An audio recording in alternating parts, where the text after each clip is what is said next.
Jasprit Bumrah, Gerald Kohli సంచలన బౌలింగ్తో Mumbai Indians విజయం సాధించింది. ఈ మ్యాచ్లో ముందుగా బ్యాటింగ్ చేసిన ముంబై ఇండియన్స్ నిర్ణీత 20 ఓవర్లలో 7 వికెట్ల నష్టానికి 192 పరుగులు చేసింది. సూర్యకుమార్ యాదవ్ 53 బాల్స్లో 78 పరుగులు, రోహిత్ శర్మ 25 బంతుల్లో 36 పరుగులు, తిలక్ వర్మ 17 బంతుల్లో 33 పరుగులతో మెరిపించారు. పంజాబ్ కింగ్స్ బౌలర్లలో హర్షల్ పటేల్ 3, శ్యామ్ కరణ్ 2 వికెట్లు తీయగా కగిసో రబాడా 1 వికెట్ పడగొట్టాడు. అనంతరం లక్ష్య ఛేదనకు దిగిన పంజాబ్ కింగ్స్ 19.1 ఓవర్లో 183 పరుగులకే ఆలౌట్ అయింది. 193 పరుగుల భారీ లక్ష్య ఛేదనకు దిగిన పంజాబ్ కింగ్స్కు ఆదిలోనే గట్టి షాక్ తగిలింది. ఓవైపు జస్ప్రీత్ బుమ్రా, మరోవైపు గెరాల్డ్ కోహ్లీ మంచి బౌలింగ్ చేయడంతో పంజాబ్ కింగ్స్ టాప్ 4 బ్యాటర్లు పెవిలియన్కు చేరారు. తొలి ఓవర్లోనే ప్రభు సిమ్రాన్ సింగ్ను ఇషాన్ కిషన్ స్టన్నింగ్ క్యాచ్ సాయంతో కోహ్లీ పెవిలియన్ చేర్చగా రెండో ఓవర్లో రియల్ రోషన్ను బుమ్రా యార్కర్తో బౌల్డ్ చేశాడు. ఆ వెంటనే శ్యామ్ క్యాచ్ అవుట్ కాగా తన మరుసటి ఓవర్లోనే కోహ్లీ లివింగ్స్టోన్ను క్యాచ్గా పెవిలియన్ చేర్చాడు.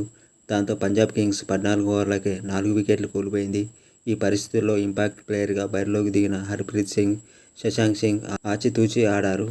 దాంతో పంజాబ్ కింగ్స్ పవర్ ప్లేలో 4 వికెట్లకు 40 పరుగులు చేసింది. Spinner Shreyas Gopal Harpreet Singh catch out అయ్యాడు.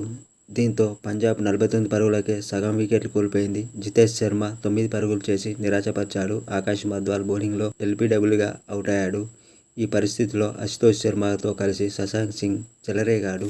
భారీ షాట్లతో బౌలర్లపై విరుచుకుపడ్డాడు. అశుతోష్ సైతం బ్యాటుకు పనిచెప్పడంతో పంజాబ్ కింగ్స్ 100 పరుగుల మార్కును దాటగలిగింది. హాఫ్ సెంచరీకి చేరువైన శశాంక్ సింగ్ 41 వద్ద జస్ప్రీత్ బుమ్రా అవుట్ చేశాడు. దాంతో అశుతోష్ శర్మ ఒంటరి పోరాటం చేశాడు. ఓవైపు వికెట్లు పడినా మరోవైపు హిట్టింగ్తో చెలరేగాడు. ఆకాశ్ మధ్వాల్ బౌలింగ్లో భారీ సిక్సర్ బాదిన 23 బంతుల్లోనే హాఫ్ సెంచరీ పూర్తి చేసుకున్నాడు. ఈ ఓవర్లో అశుతోష్ శర్మ 2 సిక్సర్లు, హర్ప్రీత్ బ్రార్ 1 సిక్సర్ కొట్టి 24 పరుగులు రాబట్టారు. తర్వాతి ఓవర్లో బుమ్రా కట్టుదిట్టంగా బౌలింగ్ చేయడంతో 3 పరుగులే వచ్చాయి. దాంతో ఒత్తిడికి గురైన అశుతోష్ శర్మ కోహ్లీ బౌలింగ్లో తొలి బంతికే క్యాచ్ అవుట్గా వెనుతిరిగాడు. అతని వికెట్తో మ్యాచ్పై ముంబై ఇండియన్స్కు పట్టు బిగించింది. చివరి 12 బంతుల్లో పంజాబ్ విజయానికి 23 పరుగులు అవసరం అవ్వగా 19 ఓవర్ వేసిన హార్దిక్ పాండ్యా 1 వికెట్ తీసి 11 పరుగులు ఇచ్చాడు. దాంతో ఆఖరి ఓవర్లో పంజాబ్ విజయానికి 12 పరుగులు అవసరమయ్యాయి.